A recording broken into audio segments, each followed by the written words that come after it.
Subscribe करें और bell दबाएं ताकि कोई खबर रह न जाए।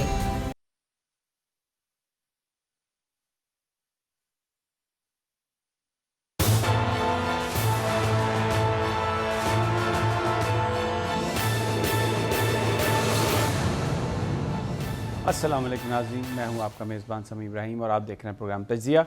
मेरे साथ हैं हमारी को एंकर लीना इलियास और एशियन न्यूज़ के ग्रुप एडिटर राना ताहिर हैं और हमारे जो सीनियर पॉलिटिकल कॉरेस्पॉन्डेंट हैं जनाब सदीक साजिद साहब, उन्होंने भी हमें ज्वाइन किया। और आज ख़बरें बहुत हैं। एक तो आपको बताएंगे कि दावत वलीमा जो है जुनैद सफदर साहब की, उसकी तैयारी बड़े ज़ोरों पर है और गाने गाए जा रहे हैं। कुछ आपको उनके हमज़ा शहबाज साहब के, मरियम नवाज़ साहबा के गाने और वो जो गाने गा रहे हैं उससे बेसिकली हमें क्या समझने में मदद मिलती है। एक बहुत ही अच्छा सेगमेंट है आपके लिए।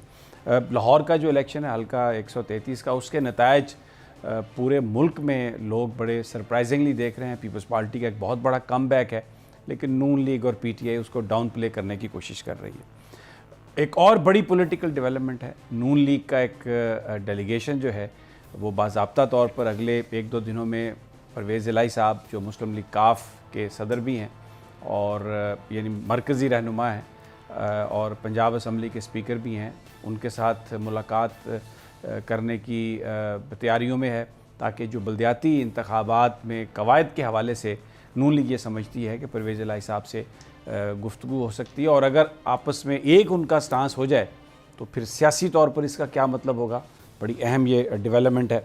शौकत तरीन साहब बोले हैं क्योंकि जो पंजाब के गवर्नर हैं जनाब चौधरी सरवर, उन्होंने तो जाके सच बोला लंदन में कि ये IMF से डील करने के चक्कर में सब कुछ लिख के दे दिया। तो अब शौकत तरीन साहब ने अपना जो उनके जहन पे और दिल पर जो बोझ था उसको हल्का करने की कोशिश की और कहा कि वो कौन से मईशतदान हैं। देखेंगे कि वो ठीक है मईशतदान तो नहीं है, लेकिन एक मुहिब वतन पाकिस्तानी है, सब कुछ लंदन से छोड़कर यहाँ पर आए थे और अगर कोई चीज़ गलत देख रहे हैं तो उन्होंने अगर कोई बात कही है तो पाकिस्तान की मोहब्बत सिर्फ कोई मईशतदान तो नहीं कर सकता। बड़ी वो इंटरेस्टिंग है सारी सिचुएशन। शौकत तरीन साहब सेनेटर भी 20 तारीख को बनने वाले हैं KPK से। एक अजीब रेस चल निकली है कि कहाँ का वोट है, कहीं से ट्रांसफ़र करवा के उसको इलेक्ट करवा लेते हैं। हालांकि जब सेनेट बनाई गई थी तो जो हमारे कॉन्स्टिट्यूशन बनाने वाले थे उनके पेश नज़र ये था कि पाकिस्तान का कोई भी हल्का नुमाइंदगी से ना महरूम रह जाए, इसीलिए सेनेट में तमाम सूबों की बराबर सीटें रखी गई और यही उसका आइडिया था। लेकिन ये लाहौर का वोटर जो है कराची में चला जाता है, कराची का वोटर मर्दान में चला जाता है। तो वो जो एक सेनेट का पर्पज़ था, ये जो वोट के तकद्दुस की बात करते हैं, ये जो जमहूरी रवायात की बात करते हैं हमारे सियासतदान, ये जो पार्लिमान की बात करते हैं उसकी सुप्रीमेसी की, ख़ुद उसको इन्होंने किस तरह टके टोकरी किया, मैं आज आपको माजी में ले जाऊंगा और बताऊंगा कि ये कितना इल्लीगल यानी इमोरल है। ये इल्लीगल तो नहीं, लीगल तो आप वोट ट्रांसफ़र कर सकते हैं, ये एक मतलब इंतहाई इमोरल एक्ट है, लेकिन ये किया जा रहा है और किसी के चेहरे पर हमें शर्मिंदगी नज़र नहीं आती।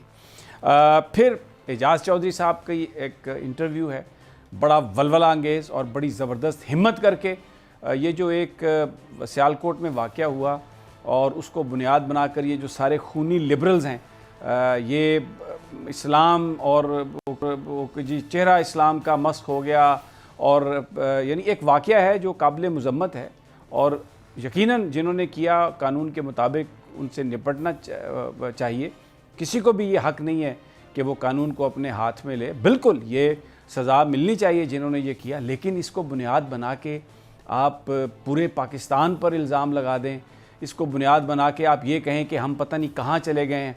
और एजाज़ चौधरी साहब ने बड़ी हिम्मत से, बड़ी दलेरी से जो की, उस पर भी बात करेंगे। और फिर परवेज़ खटक साहब का एक बड़ा ज़बरदस्त बयान था जिसमें उन्होंने कहा कि सियालकोट में जो वाक़या हुआ, कुछ जो लोग थे वो जोश में आए, उन्होंने जो किया वो ठीक नहीं किया, लेकिन उसको बुनियाद बना के आप पूरे पाकिस्तान को कहें कि जी हम ज़िल्लत में गिर गए हैं, इंतहा पसंदी में गिर गए हैं और पता नहीं हम पूरा मुआशरा ख़राब हो गया, एग्जैजरेटेड है। ये वो जो लिबरल्स हैं जिनका अपना एक एजेंडा है, ये मेरा ख्याल है ये नामुनासिब है। और मैं ये फ़रतुल्लाह बाबर साहब का एक बयान देख रहा था, वो उन्होंने ये कहा कि ये ज़िल्लत की और शर्म की एक नई पस्ती पे चले गए। तो मेरा सवाल उनसे ये है कि जिस वक्त मोहतरमा बेनज़ीर भुट्टो शहीद हुई थी तो क्या वो पाकिस्तान के लोगों ने शहीद की थी? क्या वो उन लोगों ने शहीद उनको किया था जिनके आपने अमलाक जला दी और जिनका पूरा सड़कें रोके? पता कितने लोग मारे गए थे उस वायलेंस में? उस पर किसी को शर्म या पस्ती नहीं आती कि ये एक रवैया है कि इंसान जब गुस्से से बाहर हो तो वो इस तरह से रिएक्ट करता है? नहीं करना चाहिए। और फिर कानून मौजूद है, आप बिल्कुल डील करें कानून से।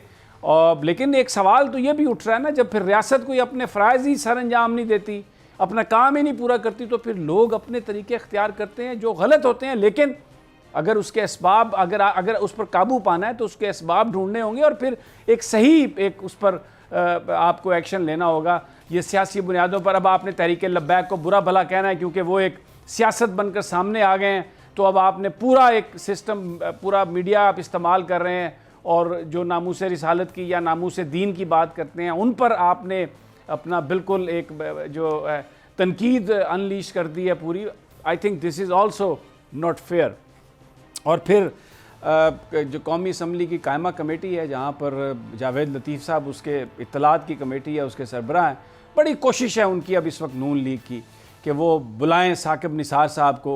बड़ी तकलीफ़ है नून लीग को साकिब निसार से कि जनाब वो तो उन्होंने तो अब क्योंकि वो अदालतों में बुलाते थे उनको और ये जो एक्सपोज़ करते थे, ये जो सारी दो नंबरी हुकूमत कर रही थी और जो एक मिस गवर्नेंस है, एक्सपोज़ किया उन्होंने बतौर chief justice of Pakistan, suo motu लिए। बड़ी तकलीफ़ है, बड़े मड़ोड़ हैं इनको अब उठ रहे। तो बड़ी कोशिश है कायमा कमेटी की कि हम भी ज़रा बुलाएं साकिब निसार को जिस तरह वो हमें अपनी अदालतों में बुलाता था और सवाल करें, और बजाय इसके कि अपनी रसीदें दें, बजाय इसके कि बताएं कि ये माल जो बनाया ये कहाँ से आया, साकिब निसार को वो बुलाएंगे। लेकिन बहरहाल देखते हैं क्या होता है। और ये आज के सारे मौज़ूआत हैं। और सब मैं ये जो है लाहौर का जो इलेक्शन है हल्का 133, ये बड़ी अहमियत है इसकी। पीपल्स पार्टी ने बहुत ज़्यादा उसमें अपना कम बैक किया है, नून लीग तो इसको नहीं मानती।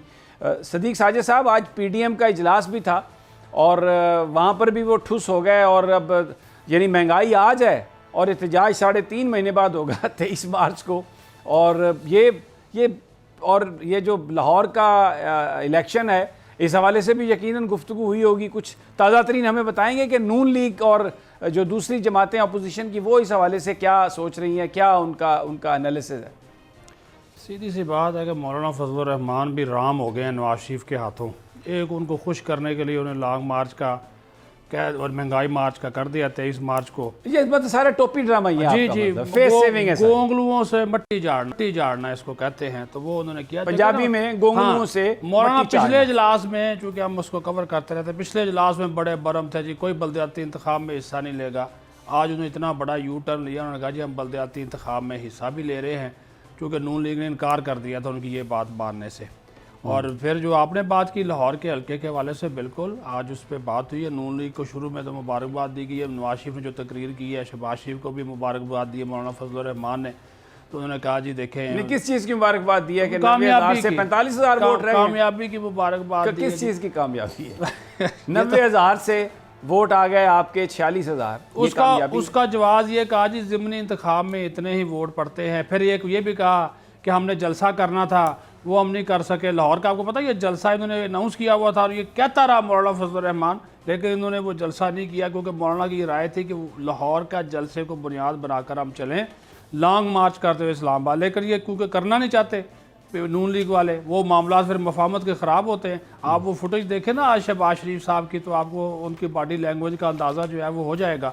तो इसमें तो समी साहब कोई इस किस्म का नहीं, हालांकि उनके वोट कम हुए हैं, लेकिन वो जो PDM के होते हैं ना, हम उसको एक लफ्ज़ इस्तेमाल करते हैं कि इनके गुब्बारे से हवा निकल गई है जी। अब 23 मार्च को एक नया ये ड्रामा शुरू करेंगे। उसी दिन परेड भी, अब जो शेख रशीद का भी मौक़िफ़ सामने आ गया है, फवाद चौधरी का भी आ गया। उन्होंने कहा जी ठीक है आ जाए, आप भी यहीं पे हम भी यहीं पे। ये एक नया, आपकी बात ठीक है कि भाई 18.5% महंगाई आज है, अगर 23 मार्च को महंगाई 10% या 9% आ गई फिर क्या करेंगे आप? बिल्कुल सही बात है, सही बात है आपकी। ये बहुत ही एक अजीब सा बचगाना, यही वजह है कि लोग PDM के जलसों में वक्त के साथ साथ जाने से उन्होंने इनकार कर दिया कि इनका तो एजेंडा कुछ और है।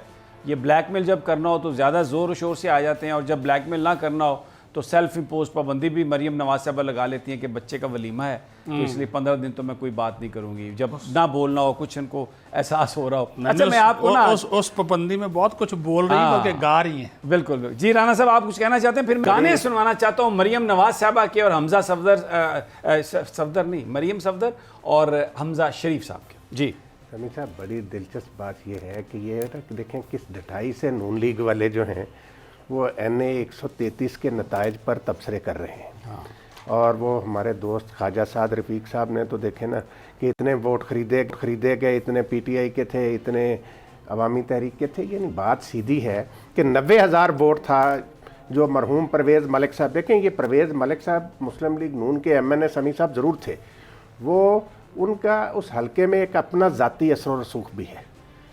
और ये जो उनकी अहलिया मोहतरमा वहाँ से इलेक्शन लड़ रही थी, इन्हें परवेज़ मलिक साहब का वोट मिला है नून लीग के अलावा। ये जो 90,000 था वो तकसीम हुआ है। जी जी बिल्कुल बिल्कुल सही कहा। उसमें से 27,000 पीपल्स पार्टी ले गई है। जी, PTI का वोट भी जो था, पीपल्स पार्टी जो PTI में गई होगी या कहीं पे भी गई होगी, बात सिंपल सी है कि 5,000 से उनका वोट हो गया 32,000। ये एक बहुत बड़ा कम बैक है।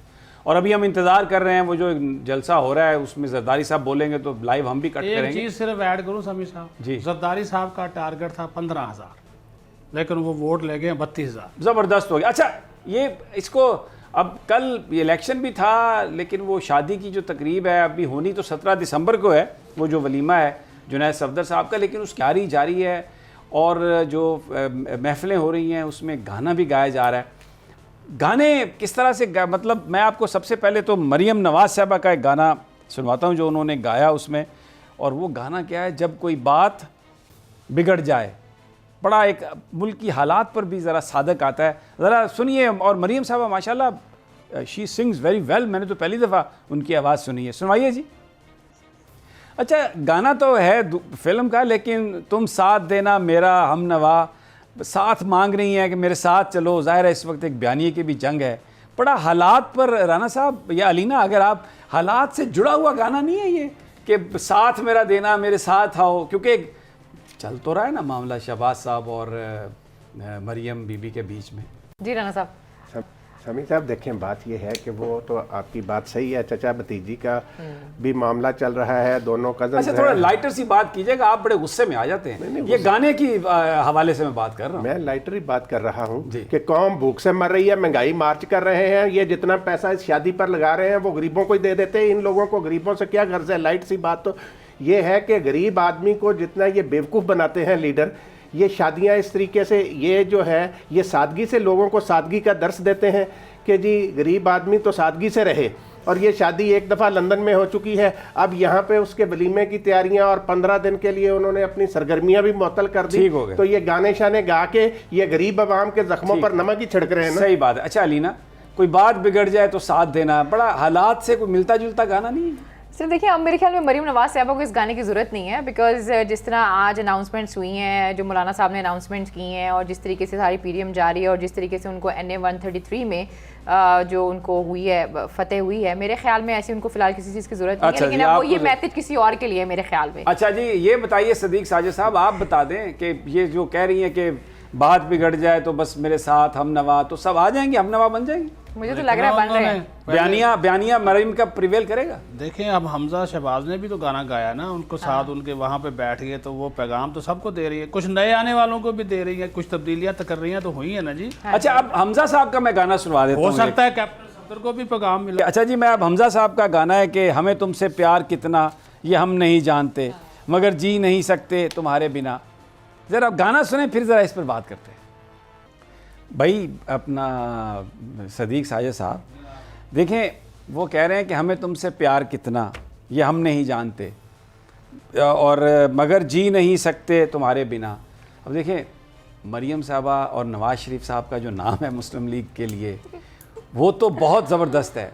यानी हमें प्यार इतना ज़्यादा है नून लीग से, अपने कायद से या अपनी कज़न कायद से, कि भाई इसके बगैर हम जी नहीं सकते। ज़ाहिर है अगर नवाज शरीफ का और मरियम साहब जलसा में ना हो, मरियम साहबा, तो नून लीग का वर्कर तो नहीं आएगा। कुछ सियासी हालात से मुताबिक ही नहीं था ये गाना सदीक साजिद? जी बिल्कुल, ये सियासी हालात, मैंने कहा ना कि जो कुछ वो कह रहे हैं, हमजा भी बात गानों पे पैगाम दे रहे हैं, मरियम साहब भी दे रहे हैं, और आप तो उसमें देखें ये जो मैसेज है ना, जी, असल बात ये है। अच्छा, राना साहब की सुन लेते हैं। ये मैसेज जो है ना, ये उनको दे रहे थे जिनके बगैर जी नहीं सकते, ये कि जिनकी पैदावार हैं ये। अच्छा, आप कह रहे हैं फौज को कह रहे थे, ठीक है, ये अच्छा। मैसेज दे रहे थे कि भाई देखें, हमें आपसे बड़ा प्यार है और आपके बगैर वो जी कह रहे नहीं हैं हमें सकते। तुमसे प्यार इतना की बड़े बात हो रही है, मियाँ को वजारत पैगाम आला और दे रहे थे राना वजारत साहब। उज़्मा की बात हो रही है, यहाँ वजारत अच्छा। आला मिल जाए, यहाँ वजारत उज़्मा मिल बड़े जाए, मियाँ को इसके अलावा पैगाम तो दे नहीं जी रहे थे सकते। कि हम आपके बगैर जी भी नहीं सकते, अल्लाह का वास्ता है, साढ़े मेहरबानी करो। ठीक हो गया। मान अच्छा जी, जाओ। अब मैं एक और भी गाना गाया है हमजा शहबाज साहब ने, इसमें वो मतलब कि क्योंकि बातें भी चल रही हैं कि बातचीत हो रही है, अंदरून खाना बातचीत हो रही है। जब बातचीत हो रही हो, कुछ उम्मीद हो, तो फिर रातें भी सुहानी लगती हैं, चांद भी नज़र आता है। पहले ये गाना सुन ले, फिर मैं आपको एक और वाक़या भी सुनाऊंगा। अब ये जो गाना है, बड़ी सुहानी चांदनी रातें हमें सोने नहीं देती। अगर हम ये इसको इस तरह से तसव्वुर करें कि ज़ाहिर है जब इक़्तिदार में हो बंदा तो रातें भी सुहानी हैं, ये इक़्तिदार को हम सुहानी रात कह सकते हैं, तो वो कहाँ सोने देती हैं वो यादें। और उस पर क्योंकि मुझे लगता है कि जो मरियम नवाज़ साहबा की वाह वाह की आवाज़ थी ना, उसमें ज़ाहिर है इक़्तिदार तो सबको पसंद है, वो भी वज़ीर-ए-आज़म हाउस में रही अपने अब्बा जानी के हमरा, और बिला शिरकत गैरे वो जिस मामले में थी इंचार्ज, उस पर वो रूल कर रही थी। तो ये सदीक साजिद लगता नहीं है कि ये भी एक बड़ा गाना तो एक फ़िल्म का है, लेकिन अगर मौजूदा हालात में आप देखें तो बिल्कुल फिट आ रहा है। और मरियम नवाज साहबा की दाद से लगता है कि जो बात अगर एस्टेब्लिशमेंट से हो रही है तो वो भी उस पर वाह वाह कर रही है। ज़ाहिर ही करना पड़ेगा, अब किसको बुरा लगता है। जैसे जैसे इलेक्शन नज़दीक आएंगे, गानों के भी वो अंदाज बदलते चले जाएंगे ना, तो वो खुसूसी दावत पे वहाँ पे आए हैं। लेकिन मैं पहले भी बात कर रहा था, सारी सूरत हाल में वो फुटेज में आप कैप्टन सफदर को देखे, वो बेचारा कोने में बैठा हुआ है, उसकी भी कुछ सुन अब लेना। ये तो आप देखें ना, आप लोगों मैं के तो अंदर उसके भी मुझे ना उसके पता नहीं- साथ हमदर्दी है, वैसे यकीन मानिए। किनके मैं तो साथ? किस तरह की हमदर्दी आप? Captain retired Safdar. अच्छा अलीना, आप बताएं, ये जो गाना था जी। और जो मरियम साहबा की वाह वाह थी, अगर हम इसको ये समझें कि सुहानी मुराद इक़्तिदार है, वज़ीर-ए-आज़म हाउस है समझ तो आती है ना? बिल्कुल समझ आती है, it is making sense to me. इनसे पहला गाना भी मुझे ये लग रहा था वो यही कह रहे हैं, यहाँ तो वजारत उज़्मा मिल जाए, यहाँ वजारत आला मिल जाए, आधा बहन का हो जाएगा, आधा भाई का हो जाएगा, कहानी ख़त्म। राना साहब आप क्या कहते हैं? समी साहब देखें, अच्छी अच्छी खबरें उनको मिलना शुरू हुई हैं अब कुछ। आज अदालत उज़्मा में FBR की अपील भी रिजेक्ट हो गई जो शहबाज शरीफ साहब के खिलाफ थी। तो ये फिर ये सारी जो अपीलें एक्सेप्ट या रिजेक्ट होती हैं, ये आपको पता ही है। मैं कुछ नहीं कह सकता, मैं ना कहना चाहता हूँ, लेकिन बहरहाल पता ही है आपको। ये मैं कहता हूँ कि उनके लिए अच्छी खबरें हैं, लेकिन बात ये है समी साहब कि वो याद करते हैं उन दिनों को, जब उन सुहानी रातों को, उन चांदनी रातों को, जब इक़्तिदार उनका इस पूरे मुल्क में था, जब वो जनरल गुलाम जिलानी साहब पंजाब के गवर्नर हुआ करते थे और जनरल ज़ियाउल हक को अच्छा जी, कहते थे कि मेरी उम्र भी नवाज शरीफ को लग जाए। बहरहाल ये गालिबन लग गई। इस पर बात करते हैं। मुझे कहा जा रहा है छोटा सा एक वक्फा लेना है हमने, और फिर ये जो गानों में जो पैगाम रसानी हो रही है देखते हैं, हमारे साथ ही रहिए।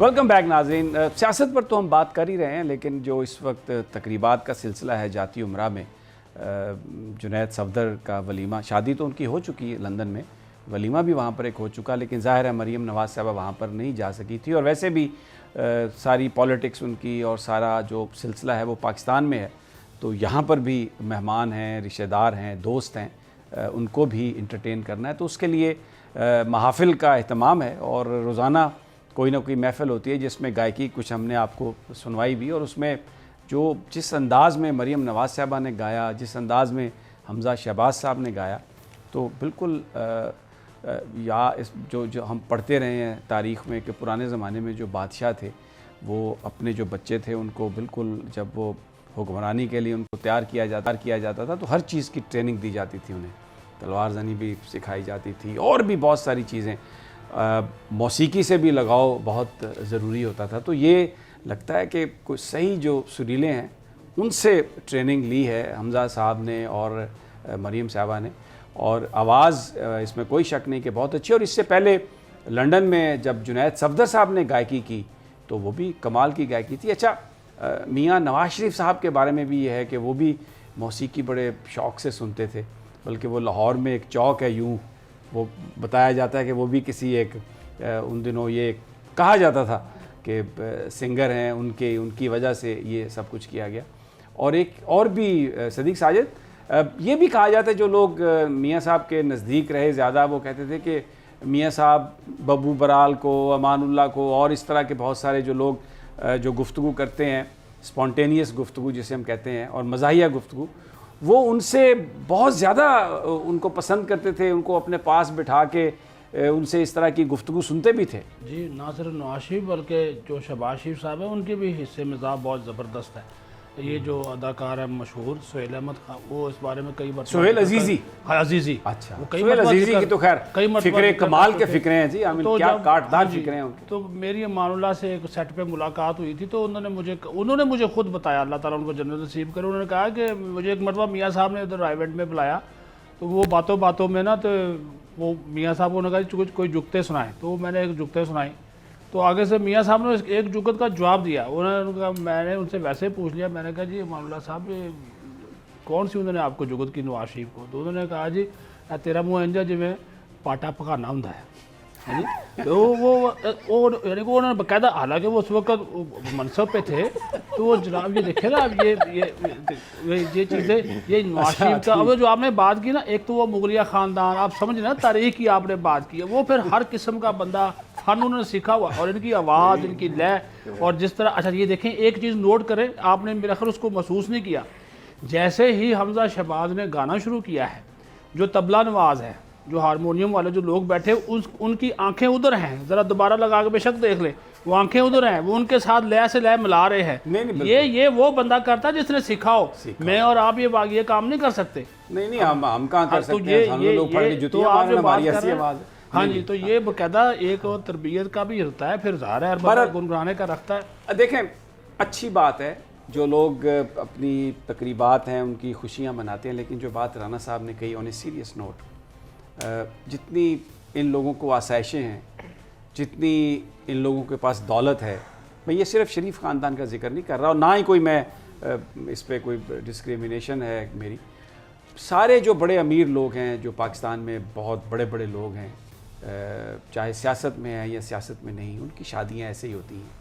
और पाकिस्तान के 22 करोड़ में से 21 करोड़ और मेरे ख़्याल में 70 लाख लोग ऐसे हैं जो इस तरह की तकरीबात का तसव्वुर भी नहीं कर सकते, जिनके लिए अब कानून तो बनाया आपने वन डिश पार्टी का। मुझे यकीन है कि इस तकरीब में भी कोई एक डिश नहीं होगी, कई डिशें होंगी, इसमें मछली भी होगी, चिकन भी होगा, बिरयानियाँ भी होंगी, मटन भी होगा, मीठा भी होगा।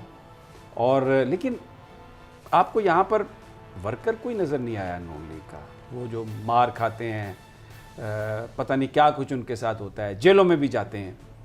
ये तकरीबात जहाँ बैठकर वो एंजॉय करते हैं, अपनी दौलत को एंजॉय करते हैं या अपने इक़्तिदार को एंजॉय करते हैं, गरीब वर्कर जो है वो उसकी एक्सेस वहाँ तक नहीं है। बिल्कुल एंजॉय करें आप, लेकिन अगर कोई ऐसा बंदोबस्त कर दें कि पूरे पाकिस्तान के लोग इस तरह एंजॉय कर सकें, अपने बच्चों की शादियों पर इसी तरह उनके चेहरों पर भी फ़िक्र ना हो, क्योंकि जो गरीब आदमी है उसकी बेटी की डोली उठनी हो तो उसके चेहरे से पता लग जाता है कि कितने कर्ब में है, कितनी मुश्किल में है, पता नहीं किस तरह वो मेहमानों का पेट भरेगा, किस तरह जो उसकी बच्ची के लिए जो जहेज़ मांग रहे हैं उनके लालच को किस तरह पूरा करेगा। बहुत मुश्किल हालात हैं। अल्लाह ताला ये जो लोग खुश हैं इनकी खुशियों को ज़रूर दुबाला करे, लेकिन इनको इतनी हदायत दे दे कि जो इनका असल काम है वो इस तरीके से कर लें कि पाकिस्तान के अवाम भी उसके बेनिफिशरी हो जाएं, जो गरीब आदमी है उसके दुख दर्द में भी कोई कमी हो जाए। बड़ा, अगर मैं ये मनाज़र जब हम देखें तो सोचा कि इस पर हम प्रोग्राम करें, तो यकीन करें कोई खुदा न खास्ता किसी की खुशियों पर हम कोई वो दुख का इजहार नहीं कर रहे, लेकिन एक हमारा ये जो काम है, जो ये स्क्रीन है, ये आप लोगों की अमानत है, अवाम की अमानत है। तो हम वो बात करना चाहते हैं जिसमें जो अवाम की, जिसमें उनके मसले का ज़िक्र हो। गुर्बत, बेरोज़गारी, बीमारी, तालीम का ना होना पाकिस्तान के मसाइल हैं। और ये जो लोग हैं जो हमारी तकदीरों के मालिक हैं, इनके यहाँ ऐसा कोई मसला नहीं है। ये इसी तरह खुश व खुर्रम ज़िंदगी गुजारते हैं। जेलें भी इनके लिए ऐसे ही रेस्ट हाउस बन जाती हैं, हर चीज़ इन्हें मिलती है। और ये बहुत सारे लोग तो ऐसे हैं जो गिरफ़्तार होते हैं तो एक दिन भी जेल में नहीं जाते, हॉस्पिटल में रहते हैं या इनके घर हॉस्पिटल बन जाते हैं और फिर बाहर चले जाते हैं फुर से, कोई पूछने वाला नहीं होता। अल्लाह ताला हम सब पर रहम करे और इनको भी हिदायत दे। एक और छोटी सी जी सदीक साहब, इन्फॉर्मेशन आपकी बातों से याद आ गया, ये गैर क्या कहते हैं वो है रस्मी बात कि बाकायदा इसकी वो जो हमारे ज़राए उन्होंने बताया, ये जो इन्होंने अपने घर में सजावट की है और ये जो इन्होंने कॉन्ट्रैक्ट दिया है कम से कम वो 8.5 से 10 करोड़ का है। इंटीरियर और फूलों की सजावट और ये और वो जितने भी वो दिन होंगे वो कंपनी बाकायदा हायर की गई है। साहब आपने ना यहाँ बात की कारकुनों की मुस्लिम लीग नून के, एक मैं बताऊँ, मैं मोहतरमा बेनज़ीर भुट्टो की शादी की तकरीब में शरीक हुआ था ख्वाजा खैरुद्दीन मरहूम के साथ। उस तकरीब में पीपल्स पार्टी के कारकुनों को बुलाया गया था। मैंने खुद वहाँ अपनी आंखों से पीपल्स पार्टी के आम कारकुनों को उस तकरीब में देखा और वो बहुत बड़ी तादाद में थे। तो ये थोड़ा फ़र्क तो होता है ना लीडरों में और उनकी सोच में। बिलाशुबा सही कह रहे हैं आप। Alina, you want to add to something? नहीं सर, आई थिंक इट्स इनफ। बाकी आपने जो बात की यकीनी सी बात है कि जहाँ पे इतनी गुर्बत हो वहाँ पे इतनी आलीशान शादी जो है वो सवाल तो उठाती है। और मैंने जब डेकोर देखा तो मैं खुद भी बड़ी परेशान हो गई कि इतना ज़्यादा डेकोर हुआ। लेकिन बात ये है कि यहाँ पे सारे सियासतदान इसी तरीके से करते हैं। पिछले दिनों एक और बड़ी शादी हुई है जो इस मुल्क में भी नहीं हुई, बाहर हुई है। तो हर लिहाज से हर तरह जिसको जहाँ मौका मिलता है वो वहाँ पे अपनी। अच्छा जी, अब थोड़ा सियासत की बात कर लेते हैं। शौकत तरीन साहब ने आज गुफ्तगू की है, उन्होंने चौधरी सरवर साहब को बड़ा लताड़ा है। आइए आपको गुफ्तगू सुनवा देते हैं। शौकत तरीन साहब आज क्या फरमा रहे थे, आइए। अब ये देखें ना, क्या मतलब जो एक इंटरनेशनल बंदा भिखारी होता है ना, जैसे कि पैसे लोग देना शुरू कर देते हैं। कर्जे लेने के लिए आपने स्टैंप लगवानी है IMF की, और पाकिस्तान के गरीब लोगों का गला घोंटना है आपने, और पाकिस्तान के जो न्यूक्लियर एसेट्स हैं उनके बारे में उनको उनकी पोजीशन को आपने जेपरडाइज़ करना है। और ये आप कहते हैं कि जी मईशत दान नहीं होते, चौधरी सरवर माहिर मईशत नहीं होते। चौधरी सरवर ने आपको GSP+ दिलवाया है, जिस पर आप बड़ा $10 बिलियन की आप बात करते हैं। यूरोपियन यूनियन के साथ जो भी मुज़ाकरात हुए हैं वो चौधरी सरवर की सरबराही में हुए हैं और उनकी एक बड़ी कंट्रीब्यूशन है। और फिर उन्होंने सीधी सी ये बात कही है कि आप पैसे ज़रूर लें लेकिन उसके लिए सब कुछ तो ना लिख के दें IMF को। सब कुछ वो सच बोला है, कड़वा सच बोला है, जिसने आप लोगों को एक्सपोज किया है। तो आप आ गए हैं और आप ये कह रहे, कोई आपके चेहरे पे कोई नदामत मुझे नज़र नहीं आ रही है कहते हुए कि स्टैंप लग जाती है तो सब पैसे देते हैं, यानी कर्ज पे आपने हर चीज़ बनानी है। ये पाकिस्तान के लोग 22 करोड़ में से 21 करोड़ तो भूखे हैं। ये जो आपकी सारी इकोनॉमी है, जो आप सारे कर्जे लेके आते हैं, उन तक तो कुछ भी नहीं पहुंचता, वो तो भूखे। ये सारा माल इन लोगों ने खुद बनाया है। किसी ने बैंक बना लिए, किसी ने प्लाजे बना लिए, कोई लंदन पैसे ले गया, कोई दुबई पैसे ले गया। आम आदमी जो है वो तो भूखा है, आम आदमी के पास तो कुछ भी नहीं है। मैं यहाँ पर एक वक्फा ले रहा हूँ क्योंकि मुझे कहा जा रहा है कि वक्फे का टाइम है, लेकिन मैं वापस आता हूँ तो मैं आपको चौधरी सरवर का वो बयान भी सुनवाऊंगा जिस पर इतनी शौकत तरीन साहब को तकलीफ हुई है, और फिर एनालिसिस करेंगे कि ये जिस कर्जे की, जिस तरक्की की बात करते हैं, पाकिस्तान के गरीब लोगों के लिए तो वो नहीं है, ये तो इन बड़े लोगों के लिए है। छोटे से वक्फे के बाद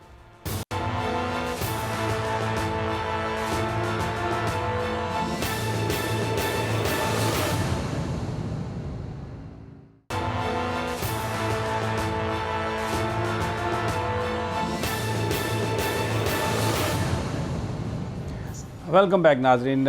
हम तो सियासत की बात कर रहे थे, लेकिन अभी आपने बीच में बात सुनी जनाब आसिफ अली जरदारी साहब की, और बड़ी एक संजीदा बात है उसमें। मैं ज़रा मौजू तब्दील करता हूँ। आई होप कि आप यू अंडरस्टैंड दैट कि पाकिस्तान में उन्होंने नून लीग पर जो इस वक्त और नवाज़ शरीफ पर जो इल्ज़ाम लगाया, नाम लिए बगैर, उन्होंने कहा कि ये पाकिस्तान की धरती के मुखालिफ हैं और वो पाकिस्तान के बारे में क्या फ़ैसला करेंगे या उसकी बेहतरी के लिए क्या बात करेंगे, जो यहाँ पर दफन भी नहीं होना चाहते, यहाँ पर मरना भी नहीं चाहते। क्योंकि नवाज़ शरीफ साहब चले गए हैं यहाँ से, इस मुल्क को छोड़ के, सऊदी अरब में भी चले गए थे पहले और अब फिर चले गए हैं। राना ताहिर साहब, ये जो आज आपने गुफ्तगू सुनी है आसिफ अली जरदारी साहब की, तो जो पीडीएम है जिसमें कि नून लीग और पीपल्स पार्टी और वो कह रहे हैं जी मिलकर हम सब करेंगे, ये तो मुझे नहीं लगता कि ये कहानी को आगे चलेगी। जो आज जरदारी साहब ने जिस तरीके से वो उन्होंने बात की है लाहौर में इतने ज़्यादा वोट लेने के बाद, मुझे तो उनका जज्बा और वलवला लगता है कि अब वो नून लीग और पीपल्स पार्टी तो बिल्कुल एक दूसरे के आमने सामने होंगे। समीर साहब, आप बिल्कुल सही बात कर रहे हैं कि ये आसिफ जरदारी, और ये देखें ये कुदरती अमर है। एक तवील अरसे के बाद लाहौर में पीपल्स पार्टी ने जिस तरीके से वोट हासिल किए हैं उस पर आसिफ जरदारी का और पीपल्स पार्टी के कारकुनों का खुश होना एक फितरी अमल है। लेकिन समीर साहब, जो बात आपने की है कि आसिफ जरदारी ने नवाज शरीफ और मुस्लिम लीग नून पर इतने संगीन इल्ज़ाम आयद किए हैं अपनी इस गुफ्तगू में, उन्होंने कहा कि ये हल्का बंदियाँ जो लाहौर में की गई हैं ये भी इन्होंने करवाई हैं धांधली के लिए। यानी पाकिस्तान में इंतखाबात में धांधली का टोटल इल्ज़ाम जो है वो नवाज शरीफ और मुस्लिम लीग नून पर जरदारी साहब ने लगाया। और उन्होंने ये भी कहा कि भाई ये किस तरीके से इलेक्शन जीतते रहे हैं।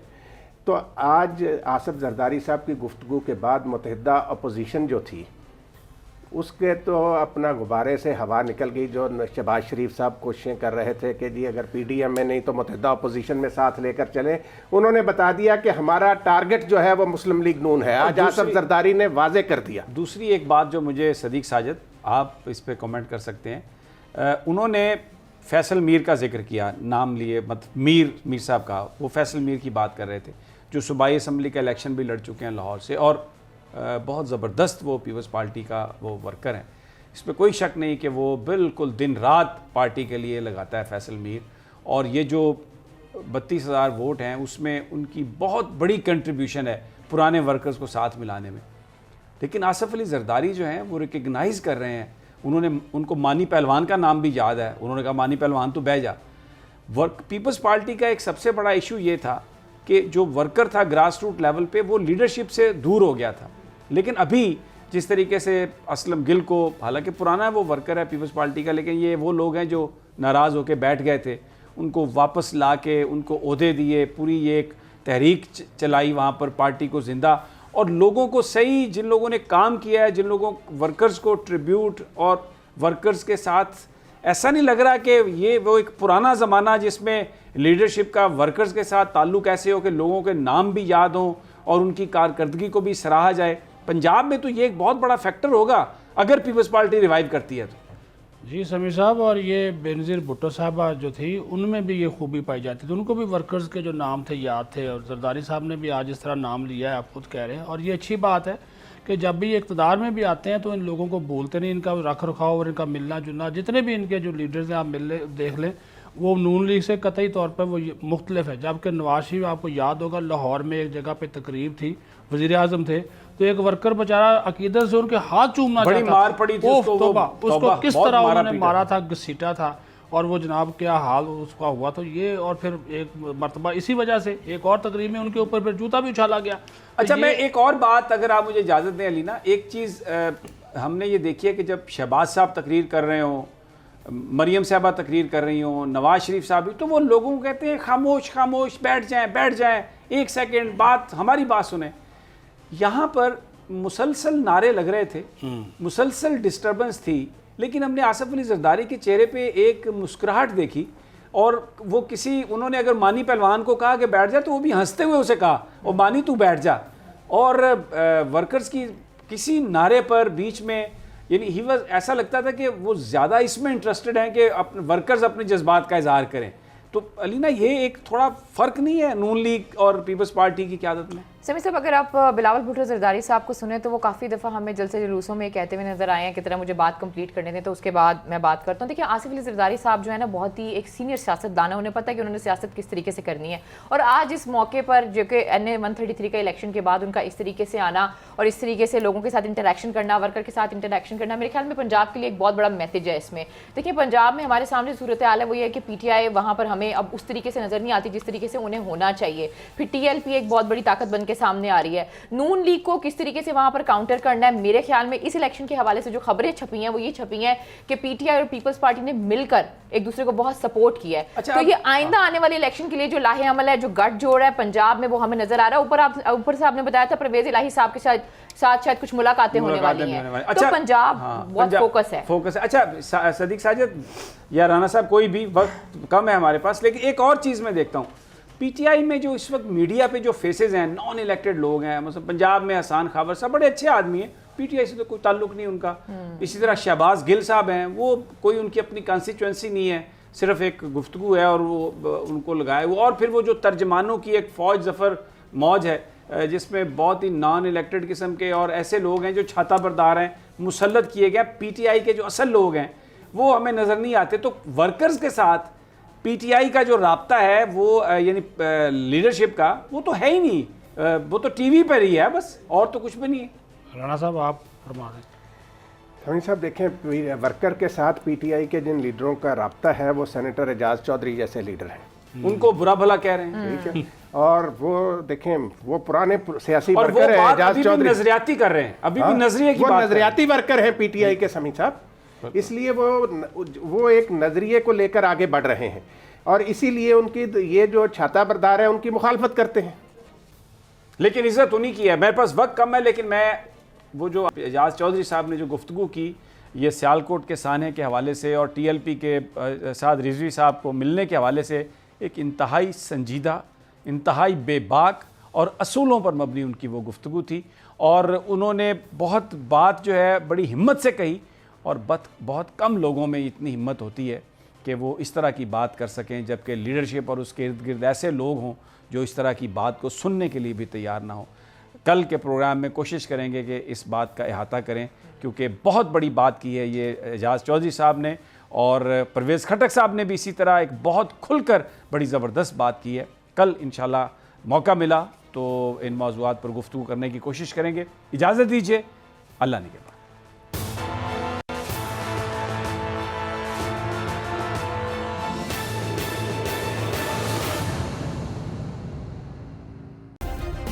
सब्सक्राइब करें और बेल दबाएं ताकि कोई खबर रह न जाए।